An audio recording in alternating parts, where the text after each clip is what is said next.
Hola, ¿qué tal? ¿Cómo están? Yo soy el doctor Ricardo Ramírez. El día de hoy vamos a analizar un tema de suma importancia para el alumno de histología, en especial a aquellos alumnos que llevan la materia de histología en su primer año, ¿ok? Y que fisiología la llevan en segundo año.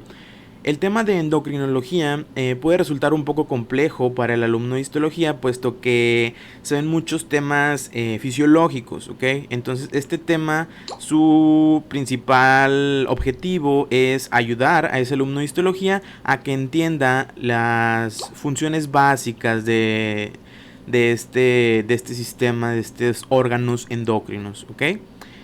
Y a partir de aquí vas a poder entender todos los demás órganos que se ven por separado. ¿Ok? Muy bien, vamos a empezar. Primero que nada, quiero recordarte que el cuerpo humano siempre trata de buscar una homeostasis. ¿Qué es una homeostasis? Un equilibrio de todo el cuerpo. ¿Ok? Por ejemplo, si un paciente tiene hipoglucemia, baja azúcar en la sangre, el cuerpo humano va a activar mecanismos compensadores para tratar de subir la glucosa, ¿sí? Si el cuerpo humano tiene hipotermia, por ejemplo, tiene frío, tiene temperatura baja, el cuerpo humano va a desencadenar procesos compensadores para tratar de aumentar la temperatura, como es el temblor, ¿ok? Si el cuerpo humano tiene bajo sodio, el cuerpo humano activa mecanismos compensadores para elevar el sodio en sangre. Así infinidad de ejemplos. Entonces el cuerpo humano siempre trata de estar en homeostasis. Si algo sube, trata de bajarlo. Si algo baja, trata de subirlo. Y nuestros dos sistemas más importantes que nos ayudan a cumplir esta función son el sistema nervioso y el sistema endocrino. ¿Ok? El sistema nervioso es el ejemplo que yo les pongo aquí abajo. Yo siempre uso estos dos ejemplos. El sistema nervioso es, digámoslo así, el más importante, ¿no? Este sistema lo que hace es que una neurona, por ejemplo, tiene su soma, tiene su axón, y ese axón va a ir a inervar a algo en particular, ¿sí? Por ejemplo, al músculo. Es una comunicación que es muy rápida, es directa. Esa es su ventaja, pero ¿cuál es la desventaja? Pues precisamente eso, que el sistema nervioso pues es limitado, o sea, solo literal donde llega el axón es lo que va a estimular. Yo siempre les digo que utilicen de ejemplo como el teléfono celular, ¿sí? O sea, el teléfono celular tú puedes hablarle a una persona muy rápido, muy eficientemente, pero solo le estás hablando a esa persona, ¿sí? Entonces esa es la ventaja del sistema nervioso. Es rápido, eficiente, pero es solo a una objetivo en particular. En cambio, el sistema endocrino no. El sistema endocrino yo lo catalogo como si fuese una señal de radio. ¿Por qué? Fíjate, el sistema endocrino se va a regir por hormonas, que son moléculas que tienen actividad en alguna célula. Entonces, fíjate, aquí está una antena de radio que está emitiendo una señal. La señal está emitiéndose a muchos lados. ¿Quiénes van a ser aquellos que reciban la señal? Solo aquellas personas que tengan un receptor. Es decir, si tú tienes un radio con el cual captar esa onda, tú vas a escuchar el radio. Pero si tú no tienes un aparato de radio, si tú no tienes un receptor, esa onda de radio ahí va a estar, pero no te va a hacer nada, no va a llegar hacia ti. Entonces, así es el sistema endocrino. El sistema endocrino son hormonas que van viajando por la sangre, ¿sí? Y van a viajar por todo el cuerpo. Pero ¿dónde van a tener efecto? Solo en aquellas células que tengan receptor para esa hormona en particular. ¿Ok? Entonces así funciona el sistema endocrino. El sistema endocrino es difuso, pero es más lento, contrario al sistema nervioso. Y entre los dos nos generan nuestra homeostasis. Esta imagen es sacada del libro Ross, octava edición, solo para ejemplificar los diferentes tipos de mecanismos que podemos tener al estimular a otras células. Por ejemplo, aquí una célula está expulsando vesículas, ¿okay? Está expulsando alguna macromolécula y se está estimulando a sí misma, porque tiene receptor para esa molécula que ella produce. A este mecanismo se le llama autócrino, cuando la célula se estimula a sí misma. Estas de acá, si te fijas, son dos células vecinas, donde una célula está expulsando macromoléculas que están estimulando a la célula vecina. A este efecto se le conoce como parácrino. Un ejemplo de estimulación parácrina sería en los islotes de Langerhans, ¿ok? Las células alfa, beta y delta se inhiben o se estimulan entre ellas, que están ahí al ladito. Ese sería un efecto parácrino. Y el efecto endocrino quiere decir que las hormonas o las macromoléculas van a viajar por la sangre. Estas otras dos no viajan por la sangre, sino se expulsan al tejido conectivo o al líquido extracelular. Y estas de acá sí viajan por la sangre. Van a viajar distalmente hasta donde encuentren un receptor. Y es lo que vamos a ver el día de hoy. La estrella principal de este tema obviamente son las hormonas. Entonces tenemos que conocer un poquito acerca de estas hormonas. ¿Qué son las hormonas? En sí, las hormonas pueden ser cualquier macromolécula o incluso un aminoácido, molécula en sí, que pueda inhibir o activar alguna célula, ¿sí? Porque de repente muchos piensan de que, ¿qué son las hormonas? Las hormonas son proteínas, son lípidos, ¿qué son? O sea, puede ser cualquier molécula, pero que tenga un efecto en una célula. Para fines prácticos las dividimos en 3 grupos. Las proteicas y polipeptídicas, que es un grupo, las que son derivadas de aminoácidos, otro grupo, y las esteroideas, que derivan del colesterol. Las proteicas y polipeptídicas son pues como cualquier proteína normal, que se produce como cualquier proteína en el dogma central de la biología, ¿no? De DNA, ARN mensajero, etcétera. Y ejemplos tenemos varios. Este también es de su libro, El Rosso, octava edición. Insulina, glucagón, hormona de crecimiento, ACTH, todas estas hormonas son ejemplos de hormonas proteicas y polipeptídicas. Que dicho sea de paso, en este tema endocrino es importante aprenderte la hormona, el nombre completo en español y aprenderte las abreviaciones que son en inglés. Por ejemplo, hormona del crecimiento significa growth hormone, hormona de crecimiento, ¿ok? Es importante que te aprendas todo eso. Las que son derivadas de aminoácidos, el ejemplo más claro son las famosas catecolaminas, porque derivan son aminas, ¿sí? De aminoácidos, ¿sí? El aminoácido que se usa para sintetizar estas moléculas es la tirosina. La tirosina va a ser descompuesta y metabolizada por varias enzimas y nos va a generar a nuestras catecolaminas, como por ejemplo la dopamina, la norepinefrina y la epinefrina. Dicho sea de paso, la norepinefrina también se llama noradrenalina y la epinefrina también se llama adrenalina. En sí, estas hormonas activan el sistema simpático de lucha y huida. Es decir, te elevan la frecuencia cardíaca, hace que sudes más, te eleva la respiración, te dilata las pupilas, ¿sí? O sea, es de cuenta como si estuvieras corriendo, todos esos síntomas y signos que tiene tu cuerpo. Bueno, haz de cuenta que es eso, sistema nervioso simpático, ¿ok? Estas principalmente se pueden secretar en la médula de la glándula suprarrenal. Y las hormonas esteroideas son aquellas que derivan del colesterol, ¿ok? Como dato perla, para que te lo aprendas como mnemotecnia, todas van a terminar o en ona o en ol. Ona, ol. Vamos a verlas. Primero tenemos a la hormona sexual por excelencia del hombre. Todos la conocemos. ¿Cuál es? La famosa testosterona. Testosterona, que es un andrógeno, es del hombre, ¿sí? Característica del hombre, aunque puede estar en la mujer, pero es característica del hombre. Ahora, la hormona sexual de la mujer por excelencia, ¿cuál es? El estradiol.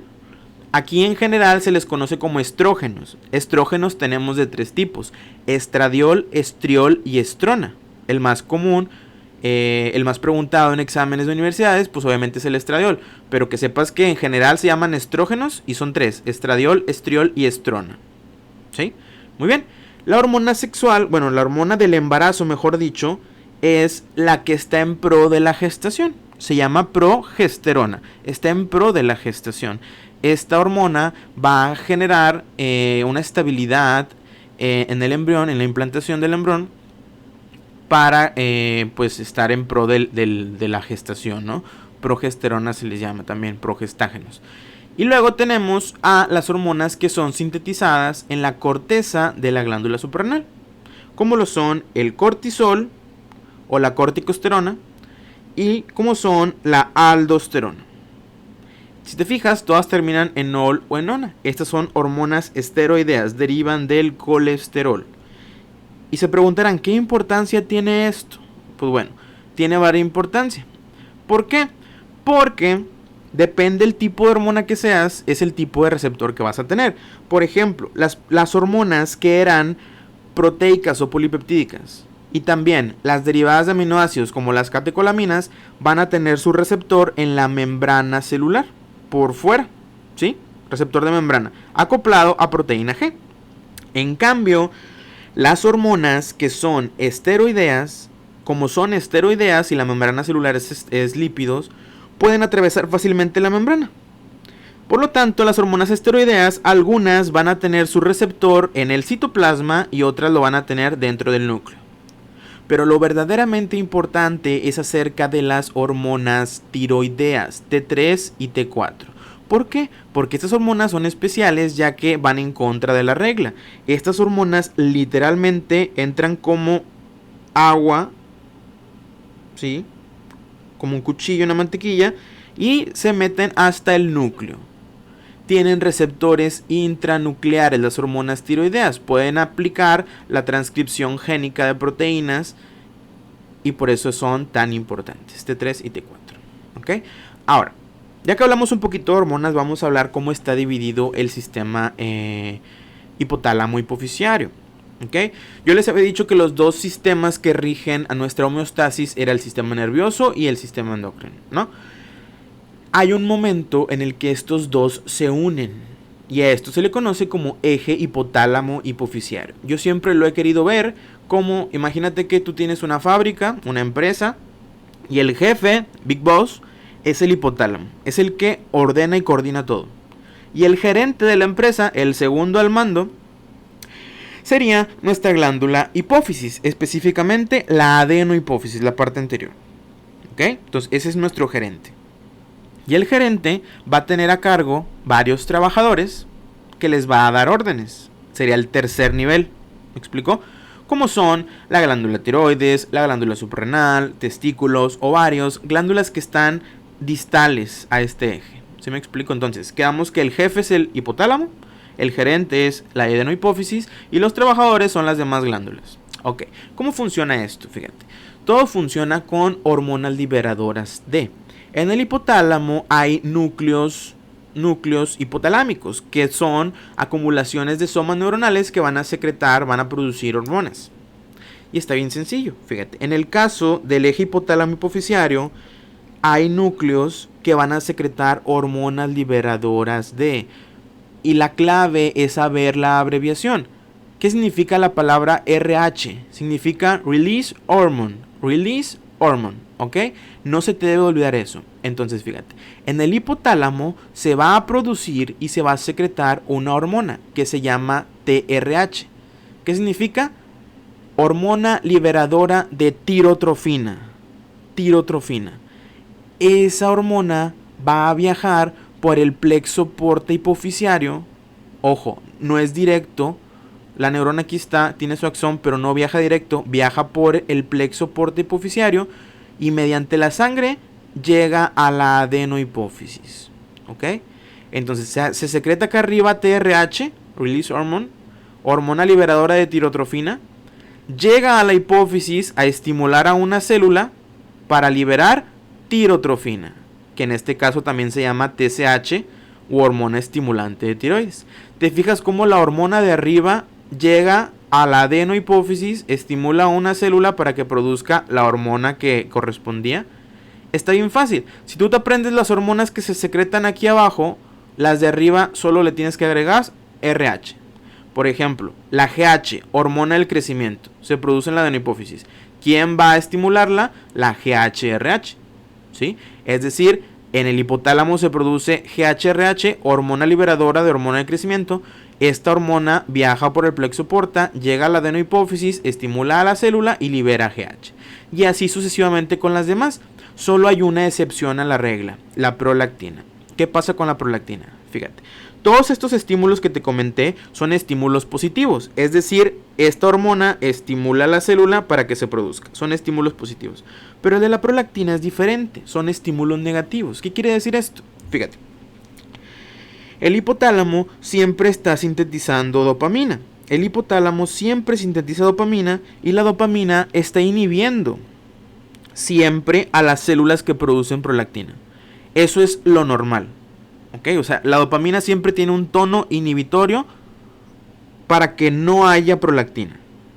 Entonces, ¿cuándo vamos a tener liberación de prolactina? Cuando inhibas al inhibidor. Es decir, si tú quitas a la dopamina, ya no hay quien inhiba a la prolactina, a la célula que produce prolactina, entonces se libera la prolactina. Entonces todos se producen mediante estímulos positivos menos la prolactina. Ese es mediante estímulos negativos, ¿ok? Yo siempre les doy la asociación que es como si yo tuviera un perro súper bravo con una cadena amarrado. El perro quiere comer, quiere morder, pero yo lo tengo amarrado con la cadena. Yo soy la dopamina, lo estoy inhibiendo al perro, pero el perro quiere salirse. Si yo suelto la cadena, es decir, si la dopamina se va, pues el perro se va a liberar. Así pasa con la prolactina. ¿Sí? Muy bien. Y como dato extra, una correlación clínica, si un paciente llegase a sufrir algún tumor o algún accidente automovilístico donde se seccione el tallo hipoficiario, un dato clínico característico es que este paciente tendría todas las hormonas disminuidas, a excepción de la prolactina. Entonces, eso es característico de una sección de tallo hipoficiario o de un tumor que está presionando el tallo hipoficiario. Tiene todas las hormonas disminuidas menos la prolactina. Muy bien. Esto es un ejemplo de cómo sucede. En el hipotálamo se secretan las hormonas liberadoras de, si lo estás viendo, en el hipotálamo se secretan las hormonas liberadoras de, viajan por el plexo porta hipoficiario y van a viajar hacia la adenohipófisis, ¿sí? Ejemplo, hormonas liberadoras de. Esas hormonas liberadoras de viajan al plexo porta hipoficiario y luego llegan hacia la adenohipófisis, estimulan a las células que están ahí para producir su respectiva hormona. Es decir, si acá arriba se secretó hormona liberadora de hormona de crecimiento, acá abajo se va a secretar hormona del crecimiento. Así de sencillo, ¿ok? Esta adenohipófisis sí es una glándula como tal. O sea, la adenohipófisis sí produce hormonas. Contraparte, la neurohipófisis no. Quiero que veas cómo los axones de las neuronas del hipotálamo llegan directamente a la neurohipófisis. Pero en la adenohipófisis no. En la adenohipófisis es mediante un plexo porta hipoficiario. Muy bien. Para que quede más claro, vamos a ver una imagen. En esta imagen de aquí estamos viendo un corte de adenohipófisis que está teñido con rojo escarlata y azul de anilina para resaltar a dos tipos de células, que es la célula basófila y la célula acidófila. ¿Ok? Tenemos estos dos tipos celulares en la adenohipófisis que van a secretar sus respectivas hormonas. Hay una mnemotecnia para esto que se llama a solas contigo. A solas significa acidófilas, somatotrofas y lactotrofas.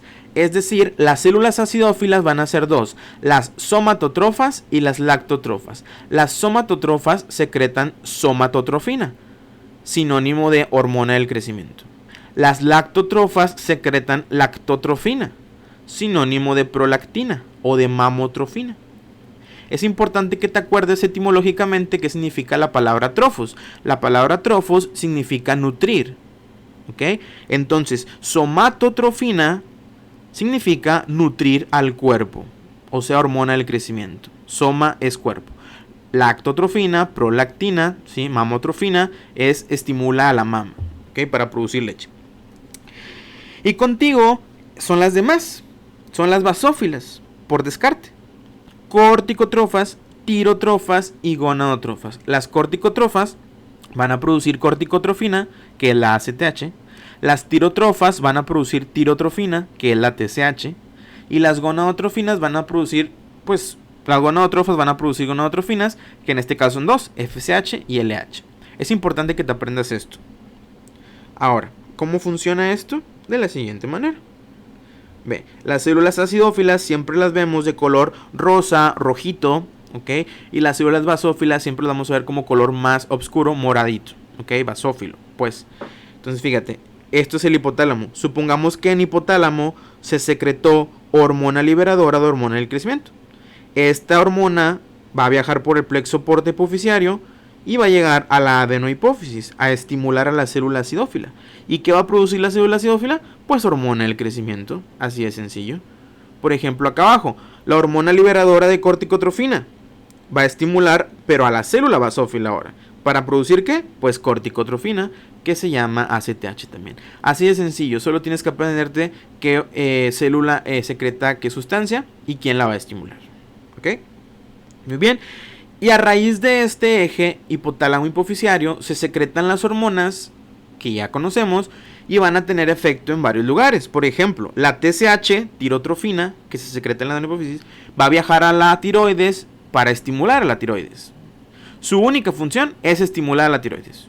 Se llama hormona estimulante de tiroides. Esa es su única función. La hormona de crecimiento tiene como objetivo hacer que crezcan pues los tejidos, ¿no? Los tejidos, aumenta la masa muscular, ¿sí? Degrada tejido adiposo, etcétera, ¿no? La prolactina ya dijimos para qué funciona, para generar leche, para hacer que prolifere la mama. La ACTH, su única función es ir a estimular a la corteza de la glándula suprarrenal. No a todas sus capas, pero eso lo vamos a ver después. Pero en general estimula a la corteza suprarrenal para que la corteza suprarrenal a su vez produzca cortisol. Y la FSH y LH van a estimular tanto a testículo como ovario, ¿sí? Para la espermatogénesis y la ovogénesis. Bueno, como tal ovogénesis no, o sea, maduración de los ovocitos. Y para la fertilidad de los seres humanos. ¿Ok? Muy bien, ahora, dijimos que el sistema endocrino regula nuestro cuerpo. Pero ¿cómo se regula el sistema endocrino a sí mismo? De la siguiente manera. Hay algo que se le conoce como retroalimentación o retrocontrol. Tenemos dos en nuestro sistema, en nuestro cuerpo. El retrocontrol negativo y el retrocontrol positivo. El positivo no es tan común, no lo vamos a tocar el día de hoy. Vamos a hablar del retrocontrol negativo. ¿Qué es esto? Bien fácil. Es oferta y demanda. Yo a mí me gusta explicarlo con esta imagen de aquí, que es un mini split, un aire acondicionado o un clima, como lo conocen. ¿Y qué ejemplo te voy a poner? Ve, imagínate que yo tengo un cuarto que está a 30 grados centígrados. O sea, la temperatura de este cuarto ahorita está a 30 grados centígrados. Entonces yo prendo el aire acondicionado y le ordeno que me ponga a 20 grados centígrados. O sea, yo le pico y le digo que me ponga a 20 grados centígrados. ¿Qué es lo que va a hacer el aire acondicionado? Va a empezar a sintetizar frío. Porque ¿cuál es su objetivo que yo le puse? El objetivo que yo le puse es que me enfríe el cuarto a 20 grados. Y ahorita estamos a 30. Entonces, el aire acondicionado empieza a sintetizar frío. Que son hormonas, ¿no? Y esa temperatura, pues va a ir bajando, ¿verdad? 30, 29, 28, va a ir bajando. 22. ¿Qué va a pasar cuando la temperatura llega a 20? Cuando la temperatura llega a 20, el aire acondicionado se va a detener y ya no va a sintetizar frío. ¿Por qué? Porque ya llegamos a nuestro objetivo, al 20. Así funciona el sistema endocrino. Cuando llega a su objetivo, se detiene. Ya no produce hormonas. Pero esporádicamente, esa temperatura va a volver a subir. 20, 21, 22. Y como esto tiene un sensor, va a decir, hey, ¿qué onda? Ya volvió a subir a 22. Déjame, me vuelvo a poner a sintetizar frío para volverlo a poner a 20. 22, 21, 20. Llega a 20 y se detiene. Porque esto es el retrocontrol negativo. Es súper fácil, oferta y demanda. ¿Faltan hormonas? Produzco hormonas. ¿Hay demasiadas hormonas? Ya no produzco hormonas. Es lo mismo, falta frío, sintetizo frío. Hace mucho frío, ya no sintetizo frío. Es exactamente lo mismo. Te lo ejemplifico de esta manera, ¿sí? Imagínate que acá está el hipotálamo. Esas son las células del hipotálamo, son las células de la adenohipófisis y las células de la tiroides. Este mecanismo se explica muy bien con el eje de la tiroides. ¿Por qué? Fíjate. Las hormonas finales de esta vía son la T3 y la T4. O sea, todo este proceso que vamos a ver tiene como objetivo final producir T3 y T4. Ese es el fin del ciclo, T3 y T4. Estas hormonas son las que queremos sintetizar. ¿Ok? T3 y T4. Entonces, imagínate que el cuerpo humano no tiene T3 y T4.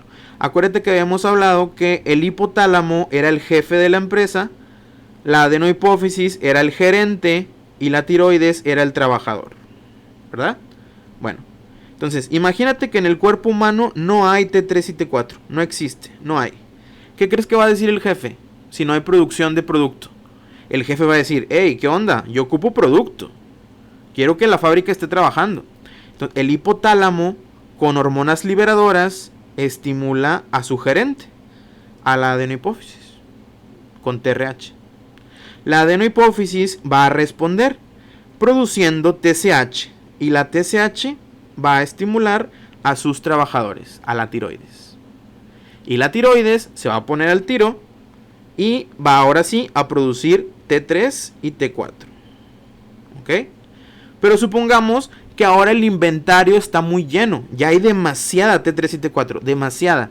¿Qué crees que va a decir el jefe? Oye, ¿sabes qué? Ya hay mucho producto. Se nos va a echar a perder. Ya no sintetices. El hipotálamo entonces deja de estimular a la adenohipófisis. Y la adenohipófisis por ende deja de estimular a la tiroides. Y ya no se producen hormonas. A esto se le conoce como retroalimentación negativa. Porque las hormonas cuando están en exceso inhiben a la adenohipófisis e inhiben al hipotálamo, ¿sí? Porque pues ya hay demasiada. Pero si no hay, toda esta vía se estimula. Así funciona el sistema endocrino. Se le llama retroalimentación negativa, ¿ok? Y en cambio, la neurohipófisis es diferente. La neurohipófisis, en el hipotálamo tenemos dos núcleos, que es el núcleo supraóptico y paraventricular, ¿sí? Estos núcleos, la realidad es que producen ambas hormonas, tanto oxitocina como antidiurética, vasopresina, pero producen más de una que de otra. Entonces hay una mnemotecnia que se llama SAPO, ¿ok? Que inventamos, que se llama SAPO. La mnemotecnia es que el núcleo supraóptico produce antidiurética y el núcleo paraventricular va a producir oxitocina.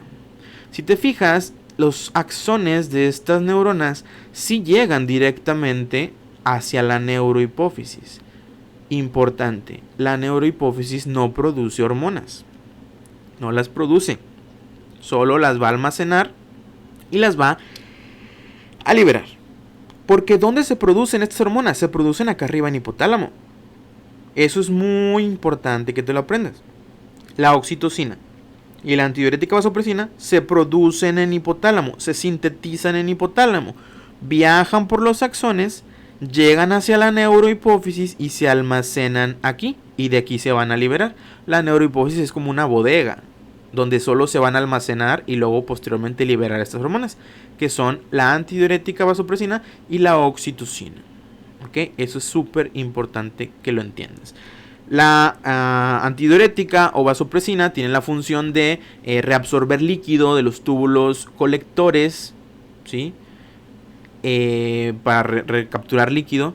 Y la hormona oxitocina tiene función al momento del parto para contraer al músculo liso del útero y sacar al bebé, ¿sí? Y también una cierta función al momento de la eyección de la leche con las células mioepiteliales.